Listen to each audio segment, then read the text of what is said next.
이 노친네가 치매가 왔나? 제 아들이었습니다. 제가 낳고 전 물려 키운 자식의 입에서 나온 말이었어요. 저는 스마트폰 화면을 뚫어지게 노려봤습니다.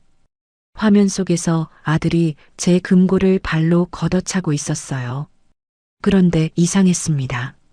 분명 휠체어를 타고 있어야 할 며느리가 두 발로 뛰어다니고 있었어요. 3일 동안 저를 부려먹은 그 깁스는 대체 뭐였던 걸까요? 눈길에 미끄러졌다는 건 정말이었을까요? 저는 주먹을 꽉 쥐었습니다. 뭔가 단단히 잘못되어 가고 있었어요. 사연 시작 전 구독과 좋아요를 눌러주시면 그곳에 축복이 가득하시기를 바라겠습니다. 안녕하세요. 저는 박영자, 올해 74살입니다. 서울 외곽의 조용한 2층 주택에서 혼자 살고 있죠. 35년을 종합병원 수간호사로 일하다 은퇴한 지도 벌써 10년이 넘었습니다. 남편은 5년 전에 먼저 떠났고 아들 내외는 경기도에서 따로 살고 있어요. 명절에나 얼굴 보는 사이가 됐지만 저는 그게 오히려 편했습니다. 그날도 여느 때처럼 평온한 저녁이었습니다. 창밖으로 눈이 펑펑 쏟아지고 있었어요. 올겨울 들어 가장 많이 내리는 폭설이었죠. 기상청에서 대설주의보를 발령했다는 뉴스가 나왔습니다. 저는 마침 점심때 담근 김장김치를 꺼내 수육과 함께 접시에 담았습니다. 막걸리 한 잔을 따르고 혼자 식탁에 앉았죠. 아삭하게 씹히는 배추 잎사귀와 부드러운 수육의 조화가 입안에서 녹아내렸습니다. 젓가락으로 수육 한 점을 집어 김치 위에 올려 한 입에 넣었어요. 이게 행복이지.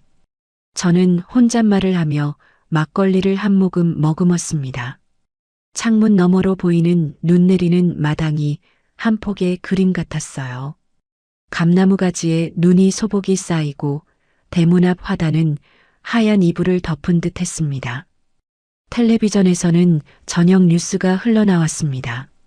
저는 안경을 고쳤으며 화면을 바라봤지만 자막이 뿌옇게 번져 보였습니다. 백내장이 점점 심해지고 있었죠. 미간을 찌푸리며 서랍에서 돋보기를 꺼내 코에 걸쳤습니다. 그제야 글씨가 조금 또렷해졌어요. 내일은 안과 예약 잡아야겠네. 이러다 장님 되겠어. 저는 투덜거리며 수육 한 점을 집어들었습니다. 바로 그 순간이었습니다. 전화벨이 날카롭게 울렸어요. 고요한 밤을 갈라놓는 그 소리에 저도 모르게 젓가락을 놓았습니다. 심장이 덜컥했죠. 이 시간에 전화라니. 발신자를 확인하니 아들 성훈이었습니다. 명절도 아닌데 웬일인가 싶어 얼른 전화를 받았죠. 어머니. 아들의 목소리가 다급하게 터져 나왔습니다. 거의 비명에 가까운 소리였어요. 숨을 헐떡이는 게 느껴졌습니다. 미영이가 눈길에 굴렀어요. 빙판에서 미끄러졌는데 팔하고 다리가. 그 순간 심장이 덜컥 내려앉았습니다. 손에 들고 있던 막걸리 잔이 휘청거렸어요. 며느리가 다쳤다니. 아무리 사이가 서먹서먹해도 자식의 아내인데 걱정이 앞섰습니다. 머릿속이 하얘졌어요. 뭐라고? 얼마나 다쳤어? 어느 병원이야? 팔이랑 다리요. 응급실 갔다 왔는데 어머니 집으로 갈게요. 지금 갈 데가 없어요. 전화는 일방적으로 끊어졌습니다. 저는 멍하니 전화기를 바라봤습니다. 갈 데가 없다니 그게 무슨 말인가 싶었죠. 아들 내외는 경기도에 자기들 집이 있는데요. 전세긴 해도 방 3개짜리 아파트잖아요. 하지만 일단 다쳤다니 자세한 건 나중에 물어봐야겠다 싶었습니다. 저는 부랴부랴 식탁을 치우고 안방을 정돈했습니다. 30분쯤 지났을까요? 대문 밖에서 요란한 소리가 들려왔습니다. 차 문이 쾅 닫히는 소리, 뭔가를 끌고 오는 소리가 뒤섞였어요. 저는 현관문을 열고 나갔습니다. 눈보라가 얼굴을 때렸어요. 눈을 가늘게 뜨고 보니 아들이 휠체어를 밀고 들어오고 있었습니다. 휠체어에는 눈을 뒤집어 쓴 며느리가 앉아 있었죠. 머리카락에도 어깨에도 눈이 쌓여서 마치 눈사람 같은 모습이었습니다. 어머니, 빨리 안으로요. 아들이 외쳤습니다. 저는 얼른 문을 활짝 열어주었습니다. 휠체어가 현관으로 들어오자 차가운 공기와 함께 눈송이들이 마룻바닥에 떨어졌습니다. 눈 녹은 물이 금세 웅덩이를 만들었어요. 저는 며느리의 모습을 살폈습니다. 오른쪽 팔과 왼쪽 다리에 검은색 보호대가 두툼하게 감겨 있었어요. 그런데 얼굴은 멀쩡했습니다. 긁힌 데 하나 없이 깨끗한 얼굴로 세상이 무너진 것처럼 과장된 울상을 짓고 있었죠. 아이고, 아이고. 며느리가 신음소리를 냈습니다. 아들은 옆에서 호들갑을 떨었어요. 하필이면 빙판이. 눈이 이렇게 많이 올 줄 몰랐죠. 차에서 내리다가 그냥 미끄러졌어요. 순식간이었어요. 저는 고개를 끄덕이며 휠체어 뒤로 돌아갔습니다. 그런데 그때 짐꾸러리 뒤에서 작은 인기척이 느껴졌습니다.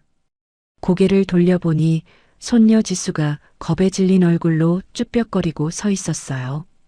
올해 10살인 지수는 얇은 잠바 하나만 걸치고 덜덜 떨고 있었습니다. 코끝이 빨갛게 얼어 있었어요. 저는 가슴이 철렁 내려앉았습니다. 며느리는 두꺼운 패딩을 입고 담요까지 덮고 있는데 아이는 저렇게 얇은 옷을 입고 있다니요. 지수야. 저는 얼른 지수에게 달려갔습니다. 아이의 손을 잡으니 얼음장처럼 차가웠어요. 손가락 끝이 파랗게 질려 있었습니다. 저는 지수를 꼭 껴안고 집 안으로 데려갔습니다. 따뜻한 방에 아이를 앉히고 이불을 덮어주었죠. 지수는 아무 말 없이 고개만 끄덕였습니다. 눈동자가 불안하게 흔들리고 있었어요. 그 사이 아들이 며느리를 부축해 안방으로 옮기고 있었습니다. 제 방, 제 침대예요. 저는 안방 문 앞에서 잠시 멈칫했습니다. 내 냄새가 밴 침대와 베개를 저들이 차지하는 거잖아요. 본능적인 영토 침범의 불쾌감이 스쳐 지나갔습니다. 하지만 다친 사람을 2층으로 올려보낼 수는 없으니 어쩔 수 없었죠. 저는 한숨을 삼키고 안방으로 들어갔습니다. 저는 며느리가 침대에 눕는 것을 도왔습니다. 그런데 그 순간 이상한 냄새가 코를 찔렀습니다. 35년간 병원에서 일한 저에게 익숙한 냄새가 아니었어요. 병원 특유의 소독약 냄새, 섞고 붕대에서 나는 차갑고 분말 같은 냄새가 전혀 나지 않았습니다. 대신 새 택배 박스를 뜯었을 때 나는 그 냄새, 고무와 합성 섬유가 섞인 새것 냄새가 진하게 풍겼습니다. 온라인 쇼핑몰에서 물건을 받았을 때 나는 바로 그 냄새였어요. 저는 코를 킁킁거리며 고개를 갸웃거렸습니다. 이상했어요. 응급실에서 깁스를 했다면 섞고 냄새가 나야 하는데요. 설마 요즘은 깁스 재질이 달라졌나 싶기도 했습니다. 하지만 백내장 때문에 눈이 침침하니 자세히 들여다볼 수가 없었습니다. 저는 일단 의심을 접어두기로 했습니다. 병원에서 뭐라고 하던? 저는 아들에게 물었습니다. 아들은 시선을 피하며 대답했어요. 눈동자가 오른쪽으로 흘러갔습니다. 응급실에 사람이 꽉 차서요. 처치만 받고 쫓겨났어요. 요즘 눈 때문에 환자가 많대요. 저는 미간을 찌푸렸습니다. 뭔가 이상했어요. 골절 환자를 처치만 하고 보낸다고요? 요즘 세상에 그런 병원이 어디 있나 싶었습니다. 입원시키거나 최소한 며칠 뒤에 다시 오라고 하는 게 정상이잖아요. 제가 수간호사로 일할 때는 골절 환자를 그냥 돌려보내는 법이 없었거든요. 골절이면 입원해야 하는 거 아니야? 엑스레이는 찍었고. 아들이 말을 더듬었습니다. 눈동자가 흔들리는 게 보였어요. 그게 경미한 골절이라고 했어요. 금방 갔대요.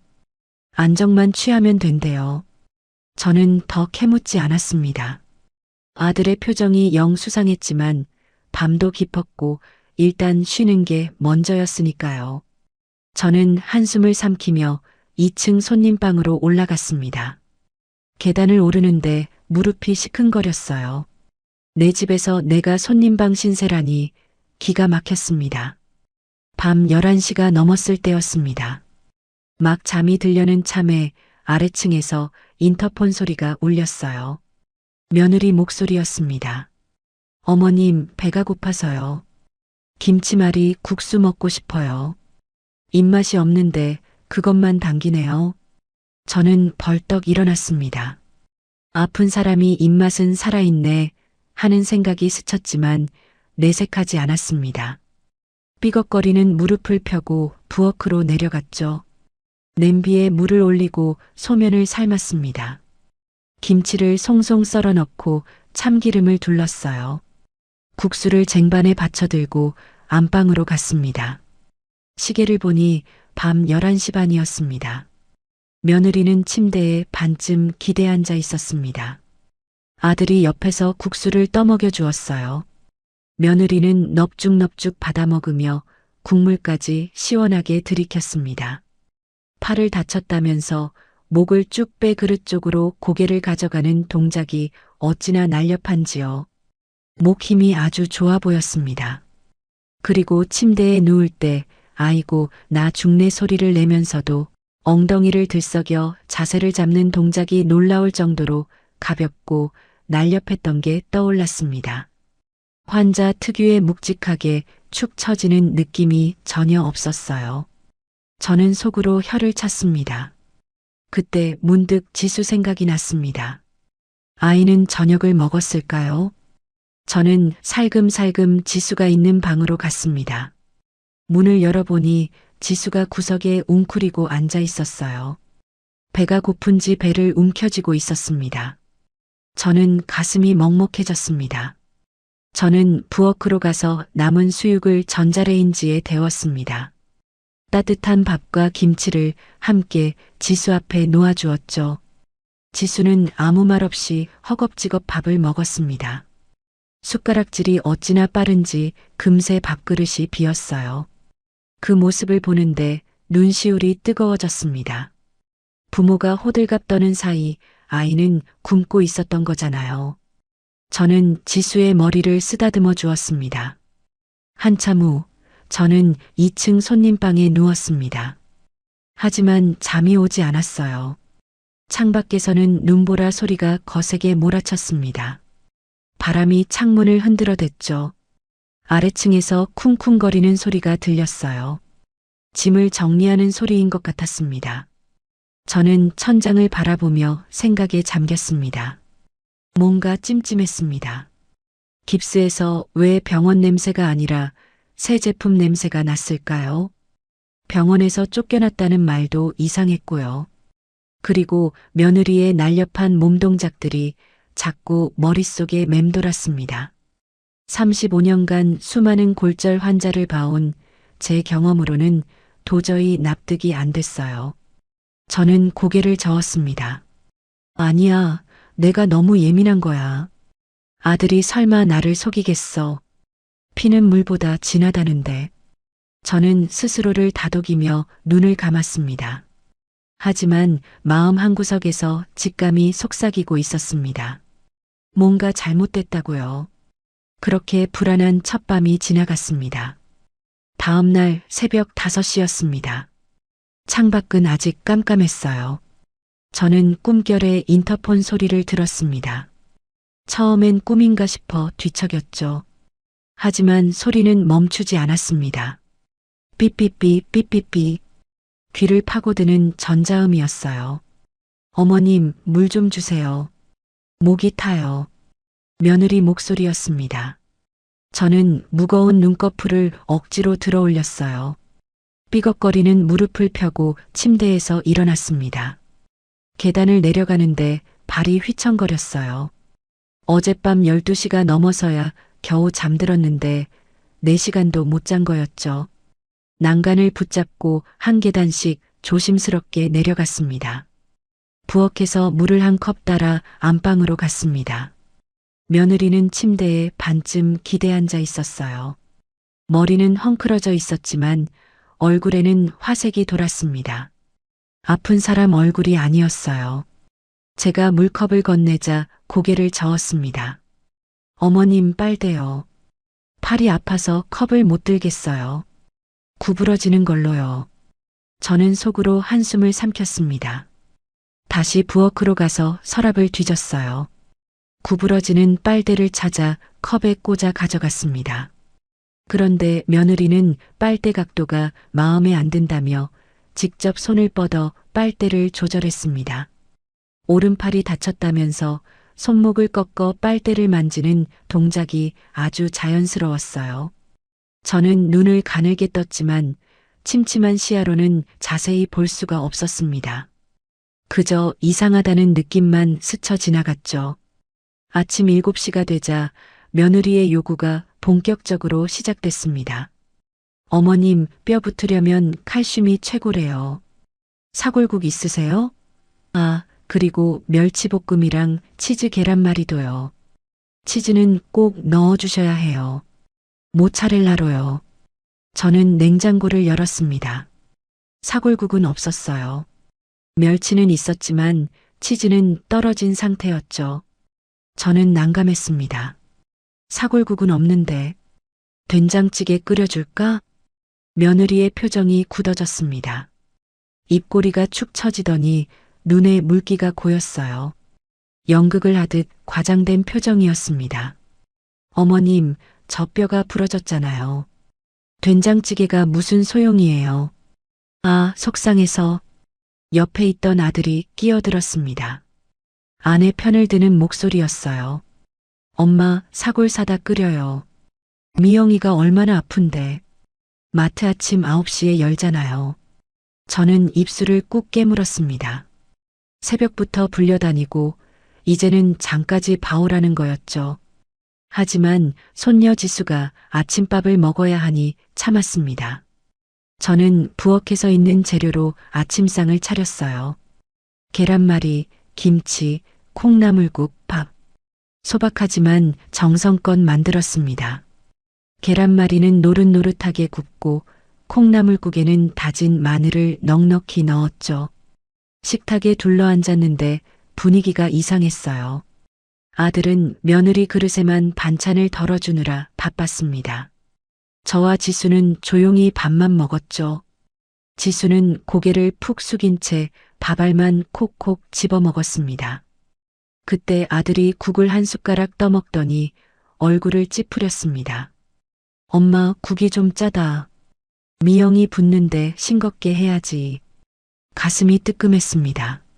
35년간 병원 구내식당에서도 짜다는 소리 한 번 못 들었는데요.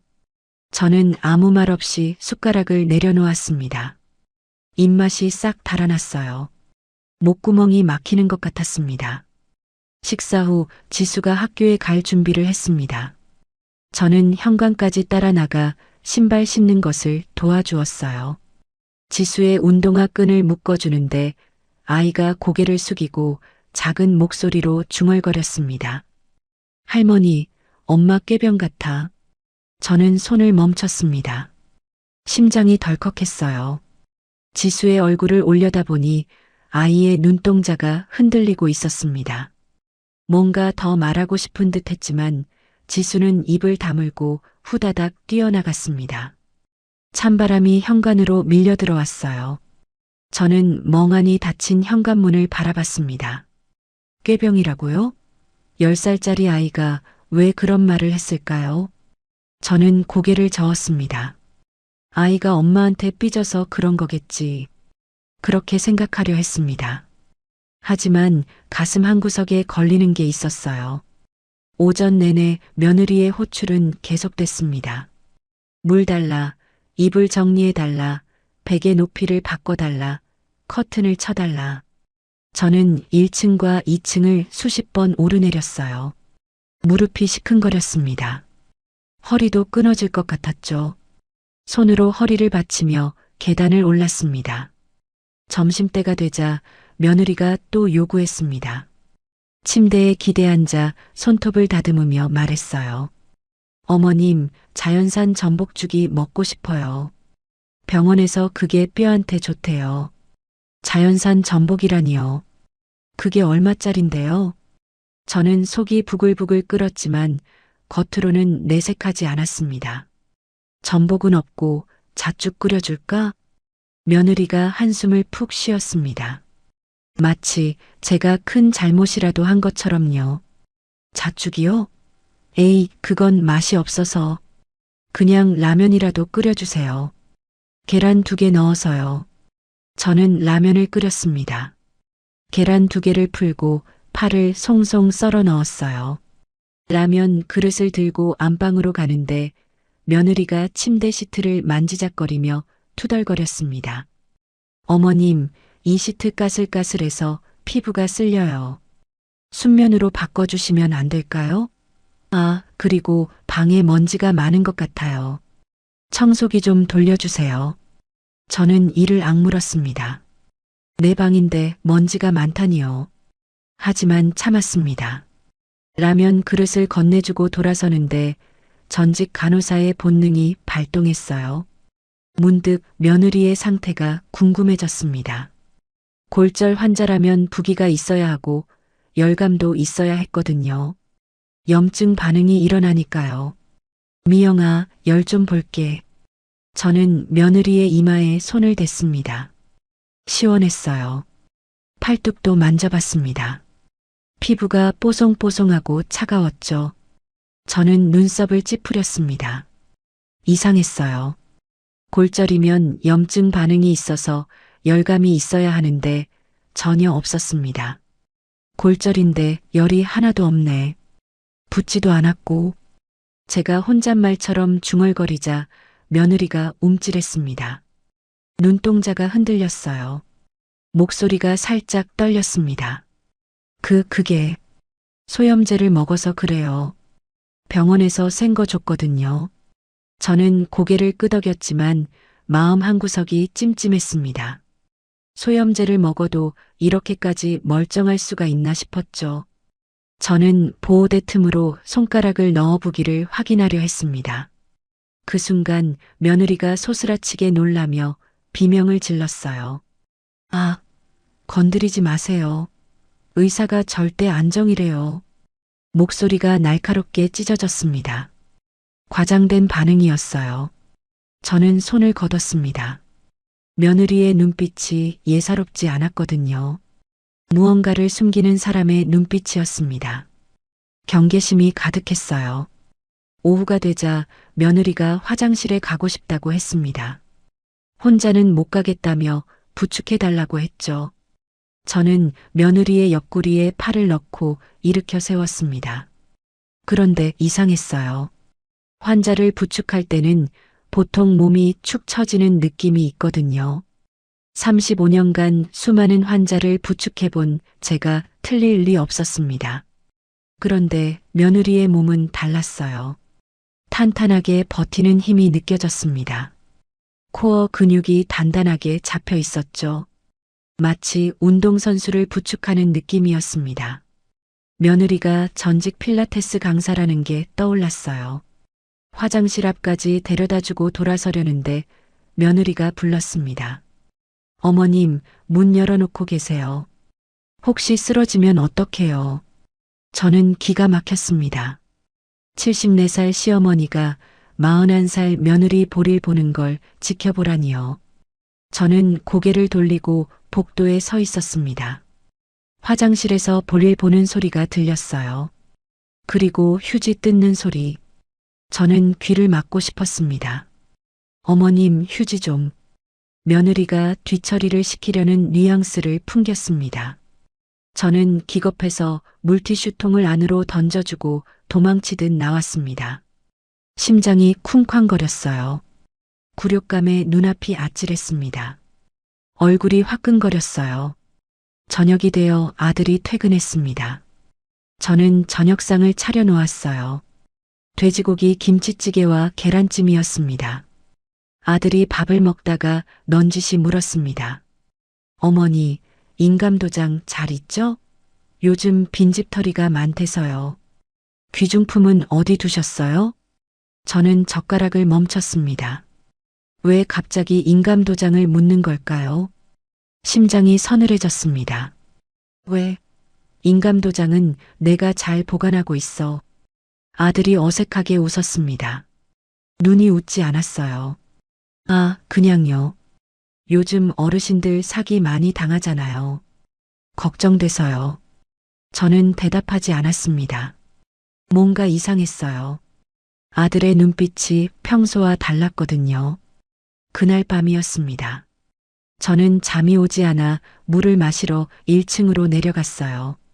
안방 문이 살짝 열려 있었습니다. 저는 무심코 안을 들여다봤습니다. 그리고 멈칫했죠. 며느리가 침대에 누운 채로 장롱 쪽을 뚫어져라 쳐다보고 있었어요. 장롱 깊숙한 곳, 제 미니 금고가 있는 바로 그 위치를요. 어둠 속에서 며느리의 눈빛이 번뜩였습니다. 탐욕으로 가득 찬 눈빛이었어요. 저는 소리 없이 발걸음을 돌렸습니다. 심장이 쿵쾅거렸어요. 손녀의 말이 떠올랐습니다. 꾀병 같다던 그 말이요. 그리고 새것 냄새가 나던 보호대, 열감 없는 팔다리, 탄탄한 근육, 인감도장을 묻던 아들, 감고를 노려보던 며느리의 눈빛. 모든 것이 퍼즐 조각처럼 맞춰지기 시작했습니다. 저는 2층 손님방에 올라가 침대에 앉았습니다. 손이 부들부들 떨렸어요. 설마 하는 마음과 역시 그랬구나 하는 마음이 뒤엉켰습니다. 아직 확신할 수는 없었습니다. 하지만 한 가지는 분명했어요. 내가 당하고만 있을 수는 없다는 거였죠. 저는 주먹을 꽉 쥐었습니다. 어떻게든 진실을 밝혀내야 했습니다. 창밖에서는 여전히 눈이 내리고 있었습니다. 하얀 눈송이가 어둠 속에서 펄펄 날렸어요. 아들 내외가 들이닥친 지 3일째 되는 날이었습니다. 저는 이미 지칠 대로 지쳐 있었어요. 새벽마다 인터폰 소리에 깨고 하루 종일 며느리 시중을 들었으니까요. 온몸이 천근만근이었습니다. 무릎은 계단을 오를 때마다 비명을 질렀고 허리는 빨래판처럼 뻣뻣하게 굳어 있었죠.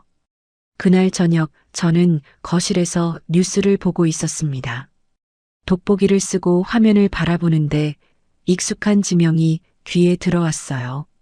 저는 고개를 번쩍 들었습니다. 서울시 외곽 재개발 사업이 최종 확정됐습니다. 해당 지역 주민들은 평균 15억에서 20억 원의 보상금을 받을 것으로 예상됩니다. 화면에 우리 동네 지도가 떴습니다. 제 집이 있는 바로 그 구역이었어요. 저는 숨을 삼켰습니다. 재개발 이야기는 몇 년 전부터 있었지만 이렇게 확정될 줄은 몰랐거든요. 심장이 두근거렸습니다. 그 순간 안방 문이 벌컥 열렸습니다. 휠체어를 탄 며느리가 나왔어요. 아들이 뒤에서 밀고 있었죠. 두 사람의 눈이 번쩍 빛나고 있었습니다.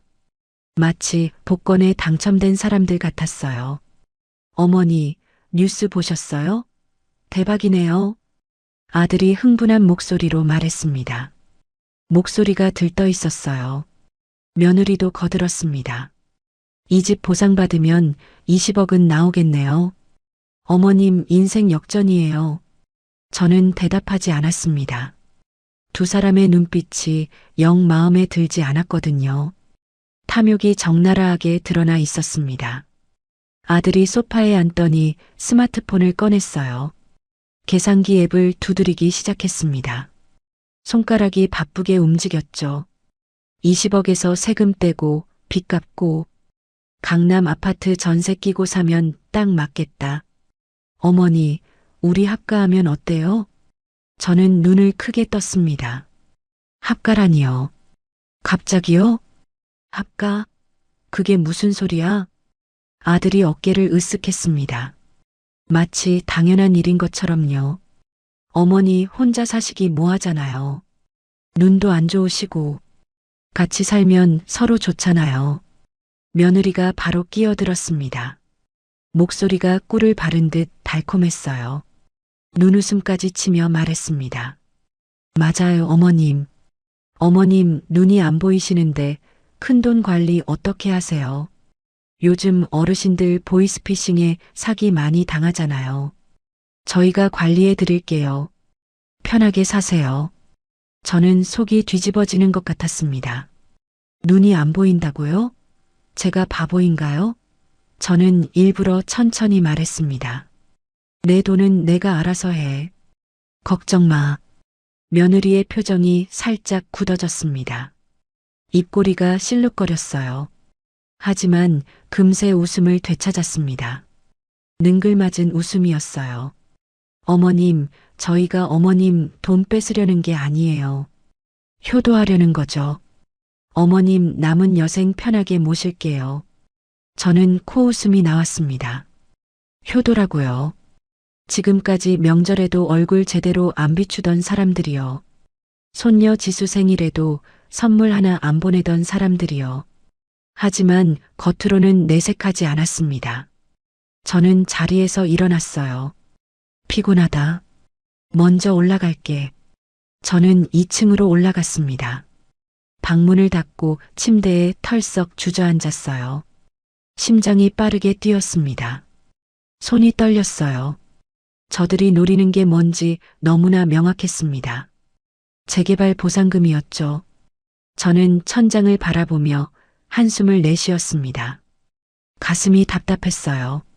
마치 커다란 돌덩이를 가슴에 얹어놓은 것 같았습니다. 눈물이 핑 돌았지만 억지로 참았어요. 다음 날 아침 며느리의 갑질은 더 심해졌습니다. 아침 식사 때 한우 툭불이 아니면 소화가 안 된다고 했어요. 점심에는 자연산 전복을 찾았고 저녁에는 민어회가 먹고 싶다고 했습니다. 제 신용카드를 달라고 하더군요. 어머님 카드로 장 좀 봐올게요. 어머님 몸도 안 좋으신데 제가 알아서 할게요. 아들이 제 카드를 가져갔습니다. 1시간쯤 지났을 때 문자가 왔어요. 결제 알림이었습니다. 저는 돋보기를 쓰고 화면을 들여다봤습니다. 금액을 보고 눈이 휘둥그레졌어요. 48만 원. 장을 본다면서 48만 원이라니요. 아들이 돌아왔을 때 저는 장바구니를 확인했습니다. 한우는 있었지만 나머지는 영 이상했어요. 며느리가 쓰는 고급 화장품, 수입 맥주, 비싼 수입 과자들. 저를 위한 물건은 하나도 없었습니다.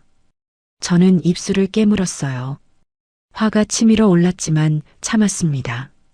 지금은 참아야 할 때였어요. 오후가 되자 며느리가 또 불렀습니다. 어머님, 다리가 너무 저려요. 주물러 주시면 안 될까요? 깁스 안 한 쪽이요. 저는 기가 막혔습니다. 74살 시어머니가 41살 며느리 다리를 주물러 달라고요? 하지만 거절할 명분이 없었습니다. 저는 한숨을 삼키고 안방으로 갔어요. 며느리가 침대에 누워 있었습니다. 깁스하지 않은 오른쪽 다리를 내밀었어요. 저는 무릎을 꿇고 앉아 며느리의 종아리를 주무르기 시작했습니다. 굴욕감에 얼굴이 화끈거렸어요. 눈시울이 뜨거워졌습니다. 그런데 이상했습니다. 손끝에 느껴지는 근육이 보통이 아니었어요. 35년간 수많은 환자의 다리를 만져본 저였습니다.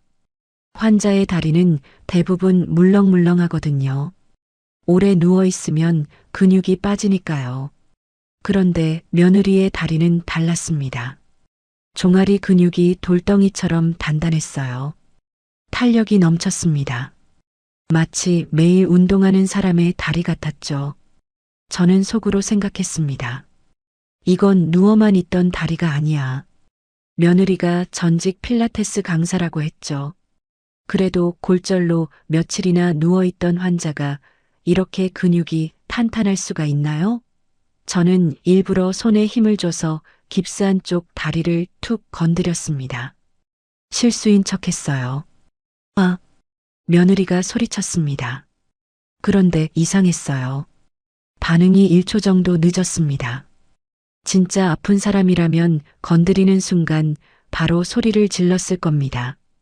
게다가 표정도 어색했어요. 눈을 질끈 감고 입을 삐죽거리는 게 연극 같았습니다. 저는 그 미세한 시간 차이와 어색한 표정을 놓치지 않았어요. 전직 간호사의 촉이 발동한 거였죠. 저는 아무 말 없이 다리를 주무르다가 슬쩍 자리에서 일어났습니다. 힘들어서 좀 쉬어야겠다. 며느리가 불만스러운 표정을 지었지만 저는 신경 쓰지 않았습니다. 방에서 나와 부엌으로 갔어요. 손이 부들부들 떨렸습니다. 확신이 점점 커지고 있었어요. 저녁 때였습니다. 저는 부엌에서 저녁 준비를 하고 있었어요. 그때 전화벨이 울렸습니다. 발신자를 보니 오 여사였습니다. 부동산 중개업을 30년 넘게 해온 오랜 친구였죠. 저는 얼른 전화를 받았습니다. 영자야, 나야. 할 말이 있어서. 오 여사의 목소리가 심상치 않았습니다. 저는 목소리를 낮추고 거실에서 멀리 떨어졌어요. 무슨 일인데? 내 아들 말이야. 며칠 전에 내 사무실에 왔더라고. 저는 심장이 멎는 것 같았습니다. 뭐? 성훈이가? 왜? 오 여사가 한숨을 쉬었습니다. 무거운 한숨이었어요. 이 집 시세 물어보더라. 그리고 증여세가 얼마나 나오냐고. 어머니 명의로 된 집을 자기 명의로 바꾸려면 어떻게 해야 하냐고. 저는 숨이 막혔습니다. 다리에 힘이 풀려 부엌 의자에 털썩 주저앉았어요. 손에 들고 있던 국자가 바닥에 떨어졌습니다. 쨍그랑 소리가 났지만 귀에 들어오지 않았어요. 영자야, 괜찮아? 내가 괜히 말했나? 저는 떨리는 목소리로 대답했습니다. 아니야. 고마워. 알려줘서. 전화를 끊고 저는 한참을 멍하니 앉아 있었습니다. 눈물이 볼을 타고 흘러내렸어요. 내 아들이, 내가 낳고 키운 자식이 내 재산을 노리고 이런 짓을 꾸민 거였습니다. 며느리의 깁스가 가짜라는 것, 이제 확실해졌어요. 그날 밤 아들이 제 방으로 찾아왔습니다. 문을 열고 들어오더니 갑자기 무릎을 꿇었어요. 저는 깜짝 놀랐습니다. 어머니, 사실대로 말씀드릴게요. 아들의 눈에 눈물이 고여 있었습니다. 코가 빨개져 있었어요. 사업이 망했어요. 프랜차이즈 카페 차렸는데 완전히 말아먹었어요. 사채까지 썼는데 이자가 눈덩이처럼 불어나고 있어요. 협박 전화도 와요. 아들이 울먹였습니다. 저는 아무 말도 할 수 없었어요. 어머니가 이번만 도와주시면 평생 효도할게요. 제발이요. 우리 죽게 생겼어요. 그때 안방에서 며느리 목소리가 들려왔습니다. 여보, 어머니께 솔직히 말씀드려. 우리 죽게 생겼다고. 저는 소름이 돋았습니다. 각본이 짜여 있었어요. 둘이 미리 짜고 연극을 하는 거였습니다. 저는 갑자기 어지러워졌어요. 혈압이 확 올라가는 게 느껴졌습니다. 뒷목을 잡고 휘청거렸죠. 아들이 저를 부축하는 척하며 말했습니다. 엄마, 연기하지 마세요. 건강하시잖아요. 그 순간 저는 눈앞이 캄캄해졌습니다. 연기라니요. 쓰러질 것 같은 게 연기라니요. 저는 아들의 손을 뿌리쳤습니다. 나가. 낮고 단호한 목소리였습니다. 아들이 멈칫했어요. 어머니, 나가라고 했어. 아들이 고개를 숙이고 방을 나갔습니다. 저는 문을 잠그고 침대에 쓰러졌어요. 온몸에 힘이 빠졌습니다. 천장을 바라보며 생각했죠. 이대로 당하고만 있을 수 없어. 내 집을, 내 인생을 빼앗기겠구나. 저는 주먹을 꽉 쥐었습니다. 어떻게든 진실을 밝히고 저들을 내쫓아야 했습니다. 하지만 혼자 힘으로는 어려웠어요. 증거가 필요했습니다. 저는 오 여사 얼굴이 떠올랐습니다. 내일 만나서 상의해야겠다고 생각했어요. 창밖에서는 여전히 눈이 내리고 있었습니다. 하얀 눈이 세상을 덮고 있었지만 제 마음속에서는 복수의 불씨가 타오르기 시작했습니다. 더 이상 속고만 있지 않겠다고, 반드시 진실을 밝히겠다고 다짐했어요. 나흘째 되는 날 저녁이었습니다. 저는 거실 소파에 앉아 있었어요. 온몸이 쑤시고 아팠습니다. 며칠 동안 제대로 잠을 못 잤거든요. 새벽마다 며느리한테 불려다니고 낮에는 허드렛 일에 시달렸으니까요. 눈꺼풀이 천근만근 무거웠습니다. 텔레비전에서는 트로트 경연 프로그램이 나오고 있었습니다. 미스터 트롯 재방송이었어요. 저는 평소 이 프로그램을 즐겨보는 편이었죠. 경쾌한 트로트 음악이 거실에 울려 퍼졌습니다. 출연자가 무대 위에서 열정적으로 노래를 부르고 있었어요. 그때 안방 문이 열리더니 휠체어를 탄 며느리가 나왔습니다. 아들이 뒤에서 밀고 있었어요. 며느리가 말했습니다. 어머님, 저도 같이 봐도 될까요? 방에만 있으니까 답답해서요. 저는 고개를 끄덕였습니다. 아들이 며느리를 소파 옆에 세워두고 자리를 잡았어요. 지수도 방에서 나와 제 옆에 앉았습니다. 오랜만에 온 가족이 거실에 모인 거였죠. 겉으로 보기엔 평범한 가족의 저녁 풍경이었습니다. 화면에서는 참가자가 신나는 트로트를 부르고 있었습니다. 흥겨운 리듬이 방 안가득 퍼졌어요. 쿵짝쿵짝 장단이 절로 어깨를 들썩이게 만들었죠. 저는 무심코 며느리 쪽을 흘깃봤습니다. 그리고 눈이 번쩍 뜨였어요. 며느리의 발이 보였습니다. 깁스하지 않은 오른발이었어요. 슬리퍼 밖으로 삐져나온 그 발가락이 음악 박자에 맞춰 까딱까딱 움직이고 있었습니다. 아주 자연스럽게요. 마치 몸이 저절로 반응하는 것처럼요. 저는 숨을 죽이고 지켜봤습니다. 백내장 때문에 시야가 흐렸지만 그 움직임만은 분명히 보였어요. 발가락뿐만이 아니었습니다. 며느리의 어깨도 미세하게 들썩거리고 있었어요. 고개도 살짝살짝 끄덕였죠. 리듬을 온몸으로 타고 있는 거였습니다. 골절 환자가요. 저는 모른 척 시선을 텔레비전으로 돌렸습니다. 하지만 가슴이 두근거렸어요. 다친 사람이 저렇게 흥을 탈 수 있나요? 골절로 고통받는 환자가 음악에 맞춰 몸을 흔들 수 있나요?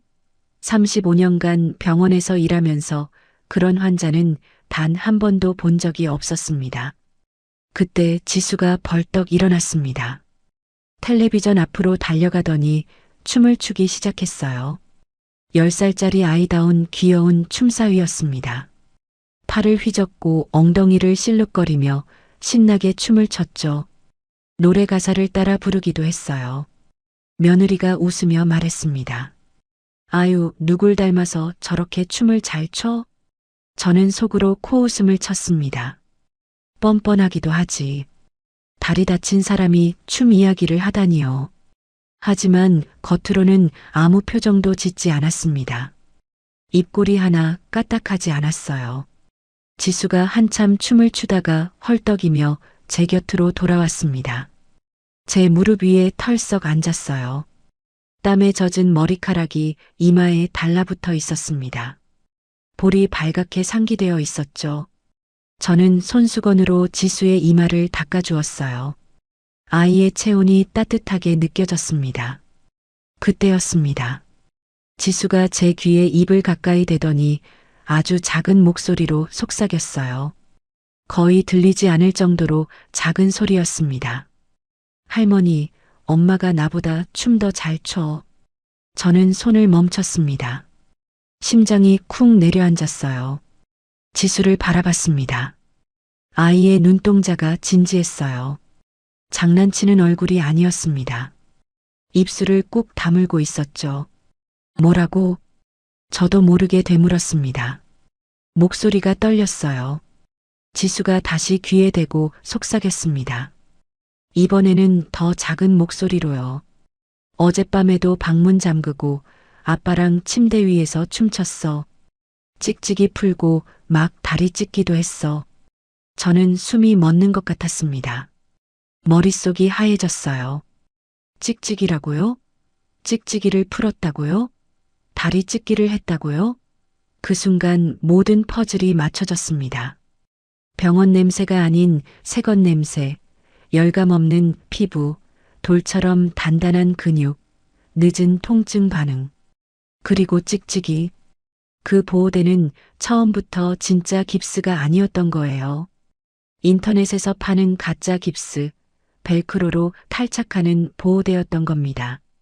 저는 떨리는 손으로 지수의 머리를 쓰다듬었습니다. 목소리가 떨렸어요. 입술이 파르르 떨렸습니다. 지수야, 정말 봤어? 엄마 다리 안 아파? 지수가 고개를 격하게 끄덕였습니다. 눈동자가 흔들리고 있었어요. 아이도 무언가 잘못됐다는 걸 느끼고 있는 것 같았습니다. 응, 진짜야. 엄마 막 뛰어다녔어. 아빠도 같이 춤추고 웃으면서 놀았어. 저보고는 나가 있으래. 저는 눈앞이 캄캄해졌습니다. 내 자식이, 내가 배 아파 낳고 전 물려 키운 아들이 며느리와 짜고 나를 속인 거였습니다. 가짜 깁스를 하고 나를 부려먹고 내 재산을 노리고 있었던 거예요. 배신감이 쓰나미처럼 밀려왔습니다. 가슴이 찢어지는 것 같았어요. 하지만 동시에 차가운 분노가 치밀어 올랐습니다. 슬픔보다 분노가 더 컸어요. 온몸이 차갑게 식어갔습니다. 저는 떨리는 손을 감추기 위해 일부러 물컵을 집어들었습니다. 그리고 실수인 척 바닥에 떨어뜨렸어요. 쨍그랑 소리가 났습니다. 물이 바닥에 쏟아졌죠. 아이고, 내 눈이. 손이 미끄러졌네. 아들이 짜증스러운 목소리로 말했습니다. 어머니, 조심 좀 하세요. 파편 튀면 어떡해요. 며느리도 인상을 찌푸렸어요. 아휴, 놀랐잖아요. 저는 속으로 이를 갈았습니다. 걱정은커녕 짜증부터 내는 저들을 보니 마음이 더 굳어졌어요. 저는 깨진 유리 조각을 주우며 말했습니다. 미안해. 내 눈이 너무 안 좋아서 그래. 그날 밤 모두 잠든 새벽이었습니다. 저는 살금살금 안방 문 앞으로 갔어요. 귀를 문에 바짝 대고 안쪽 소리를 들었습니다. 킥킥거리는 웃음소리가 들렸어요. 그리고 과자 봉지를 뜯는 부스럭거리는 소리. 분명히 들렸습니다. 두 사람이 깨어서 과자를 먹으며 웃고 있었어요. 환자가 한밤중에 과자 파티를 하고 있다니요. 저는 소리 없이 발걸음을 돌렸습니다. 주먹을 꽉 쥐었어요. 손톱이 손바닥에 파고들었지만 아프지 않았습니다. 분노가 모든 감각을 마비시켰거든요. 2층으로 올라가 지수가 자는 방에 들어갔습니다. 지수는 새근새근 잠들어 있었어요. 달빛이 창문으로 들어와 아이의 얼굴을 비추고 있었습니다. 저는 아이의 머리를 쓰다듬으며 속삭였습니다. 할머니가 해결할게. 지수는 모른 척해. 잠든 지수는 대답이 없었지만 저는 다짐을 굳혔습니다. 새벽 4시쯤이었어요. 저는 잠을 포기하고 거실로 내려왔습니다. 서랍에서 두꺼운 돋보기 2개를 꺼냈어요. 하나로는 안 보여서 2개를 겹쳐 썼습니다. 눈이 침침해서 힘들었지만 포기할 수 없었죠. 노트북을 켰습니다. 검색창에 글자를 하나하나 힘겹게 쳤어요. 가짜 깁스, 초소형 카메라, 증거 수집. 화면이 흐릿하게 보였지만 대충 내용은 파악할 수 있었습니다. 인터넷에는 찍찍이로 된 가짜 깁스 보호대가 정말 팔리고 있었어요. 며느리가 찬 것과 똑같이 생긴 제품이었습니다. 저는 이를 악물었어요. 눈이 아파서 눈물이 났지만 계속 검색했습니다. 날이 밝자마자 저는 오 여사에게 전화를 걸었습니다. 급해. 만나서 얘기해야 할 게 있어. 오 여사가 물었어요. 무슨 일이야? 목소리가 왜 그래? 저는 목소리를 낮췄습니다. 전화로는 못해. 오늘 점심때 동네 국수집에서 보자. 전화를 끊고 저는 거울을 봤습니다. 며칠 사이에 얼굴이 확 늙어 있었어요. 눈 밑에 다크서클이 내려앉고 볼이 푹 꺼져 있었습니다. 하지만 눈빛만은 살아 있었어요. 복수의 불꽃이 타오르고 있었거든요. 아침 식사 자리에서 저는 일부러 상냥하게 굴었습니다. 며느리에게 웃으며 말했어요. 미영아, 오늘 뭐 먹고 싶어? 해줄게. 며느리가 의아한 표정을 지었습니다. 갑자기 태도가 달라지니 이상했겠죠. 하지만 금세 웃음을 지었어요. 어머님, 삼계탕 먹고 싶어요. 몸보신 해야죠. 저는 고개를 끄덕였습니다. 그래, 닭 사다가 끓여줄게. 그리고 넌지시 떡밥을 던졌어요. 내가 늙어서 죽을 때가 다 됐나 봐. 재산 정리 좀 해야겠다. 너희한테 물려줄 거 정리해놔야지. 아들 내외가 서로 눈짓을 교환했습니다. 입꼬리가 슬쩍 올라가는 게 보였어요. 눈빛이 탐욕으로 번들거렸습니다. 미끼를 문 거였죠. 저는 속으로 비웃었습니다.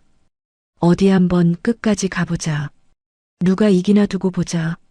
점심때 저는 병원 간다는 핑계를 대고 집을 나섰습니다. 동네 국수집에서 오 여사를 만났어요.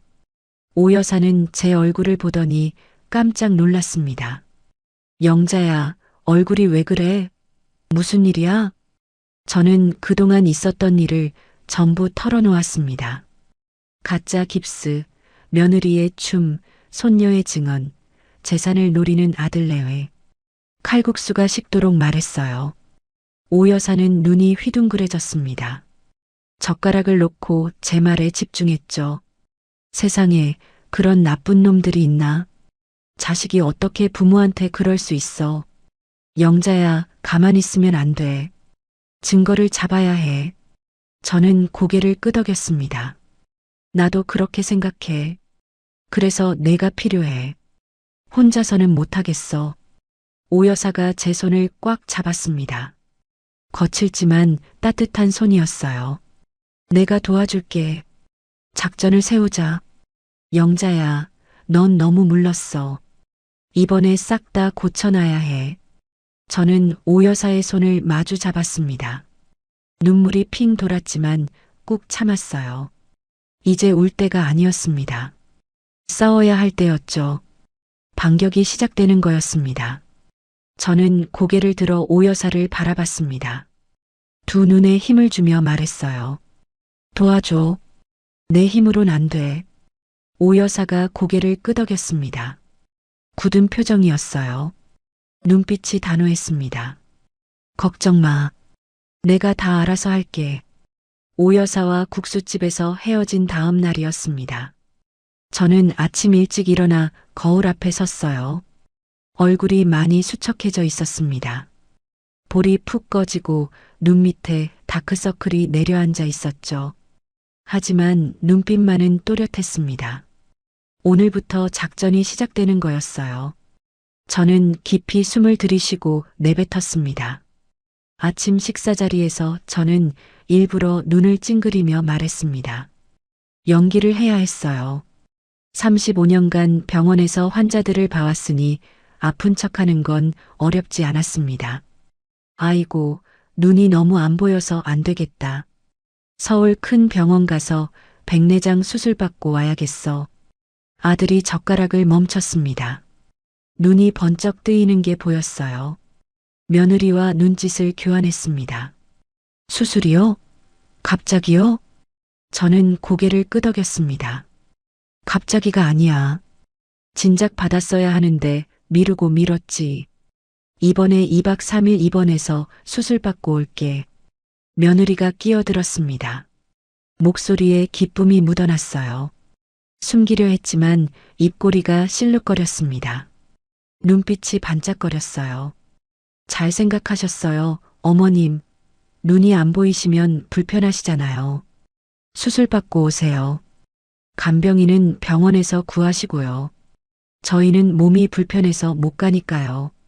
아들도 맞장구를 쳤습니다. 맞아요. 집은 걱정 마세요. 저희가 잘 지키고 있을게요. 저는 속으로 비웃었습니다. 집을 지킨다고요. 집을 털 생각이겠지. 하지만 겉으로는 고마운 척 고개를 끄덕였어요. 그래, 고맙다. 내일 아침에 출발할게. 그날 오후 2시쯤이었습니다. 오 여사가 집에 찾아왔어요. 문병 온다는 핑계였죠. 손에는 과일 바구니를 들고 있었습니다. 사과와 배가 가득 담긴 바구니였어요. 하지만 그 바구니 밑에는 다른 물건들이 숨겨져 있었습니다. 반려견용 홈캠 2대와 작은 공유기였어요. 인터넷에서 5만 원도 안 하는 제품이었지만 화질은 꽤 괜찮다고 했습니다. 영자야, 문병 왔다. 오 여사가 큰 소리로 외쳤습니다. 저는 현관으로 나가 반갑게 맞이했어요. 안방에서 며느리가 고개를 내밀었습니다. 어머, 손님이세요? 오 여사가 능청스럽게 웃었습니다. 연기력이 대단했어요. 네, 영자 친구예요. 수술 받는다고 해서 과일 좀 가져왔어요. 잘 드셔야 회복도 빨라요. 며느리가 고개를 끄덕이고는 다시 방으로 들어갔습니다. 관심이 없는 눈치였어요. 저는 오 여사를 거실로 안내했습니다. 소파에 앉아 과일을 깎는 척했죠. 잠시 후 아들이 화장실에 갔습니다. 변기 물 내리는 소리가 들렸어요. 지금이었습니다. 저는 오 여사에게 눈짓을 보냈어요. 오 여사가 재빠르게 움직였습니다. 과일 바구니에서 작은 카메라를 꺼냈어요. 손바닥만 한 크기였습니다. 검은색이라 눈에 잘 띄지 않았죠. 오 여사가 거실 장식장으로 다가갔습니다. 난초 화분이 놓인 선반이었어요. 오 여사가 화분을 살짝 옮기고 그 뒤에 카메라를 숨겼습니다. 렌즈가 거실 전체를 비추는 각도였어요. 손놀림이 빨랐습니다. 저는 안방 쪽을 살폈습니다. 며느리가 낮잠을 자는 것 같았어요. 코 고는 소리가 희미하게 들렸거든요. 저는 오 여사에게 손짓했습니다. 오 여사가 살금살금 안방 문 앞으로 갔어요. 문이 살짝 열려 있었습니다. 오 여사가 손을 뻗어 화장대 구석에 2번째 카메라를 설치했습니다. 화장품 병들 사이에 숨겼어요. 며느리가 뒤척이는 소리가 들렸습니다. 심장이 터질 것 같았습니다. 손에 땀이 흥건했어요. 들키면 어쩌나 싶어 온몸이 얼어붙었습니다. 숨도 제대로 못 쉬었어요. 바로 그때 화장실 문 여는 소리가 들렸습니다. 아들이 나오는 거였어요. 오 여사가 번개처럼 거실로 돌아왔습니다. 아무 일도 없었다는 듯이 소파에 앉았죠. 과일 칼을 집어들고 사과를 깎기 시작했어요. 저도 얼른 자리를 잡았습니다. 심장이 쿵쾅쿵쾅 뛰었어요. 귀까지 빨개진 것 같았습니다. 아들이 거실로 나왔습니다. 오 여사를 보더니 어색하게 인사했어요. 아, 안녕하세요. 오 여사가 웃으며 대답했습니다. 네, 어머니 친구예요. 수술 잘 받으시라고 왔어요. 아들이 고개를 끄덕이고 안방으로 들어갔습니다. 저는 안도의 한숨을 내쉬었어요. 오 여사가 제 손을 꾹 눌렀습니다. 성공이라는 신호였죠. 오 여사가 제 스마트폰을 가져갔습니다. 능숙하게 앱을 설치했어요. 홈캠과 연동하는 앱이었습니다. 화면에 거실 모습이 선명하게 떴어요. 장식장 위 난초 화분 뒤에서 찍힌 영상이었습니다. 영자야, 이거 누르면 보여. 알겠지? 여기 빨간 버튼 누르면 녹화도 돼. 저는 고개를 끄덕였습니다. 돋보기 없이는 화면이 흐릿했지만 대충 어디를 눌러야 하는지는 알겠었어요. 오 여사가 떠난 후 저는 짐을 쌌습니다. 작은 가방에 옷가지 몇 벌과 세면도구를 넣었어요. 그리고 서랍을 뒤졌습니다. 오래된 자물쇠 열쇠가 있었어요. 녹이 슬어서 갈색으로 변한 열쇠였습니다. 10년 전에 쓰던 창고 자물쇠 열쇠였죠. 지금은 아무 쓸모도 없는 물건이었습니다. 금고 열쇠와는 전혀 상관없는 열쇠였어요. 저는 그 열쇠를 식탁 위에 올려놓았습니다. 미끼였어요. 이 열쇠로는 금고가 절대 열리지 않을 겁니다. 그리고 며느리를 불렀어요. 미영아, 잠깐. 며느리가 휠체어를 타고 나왔습니다. 저는 식탁을 가리키며 말했습니다. 며느라, 내 금고 열쇠 여기 서랍에 두고 간다.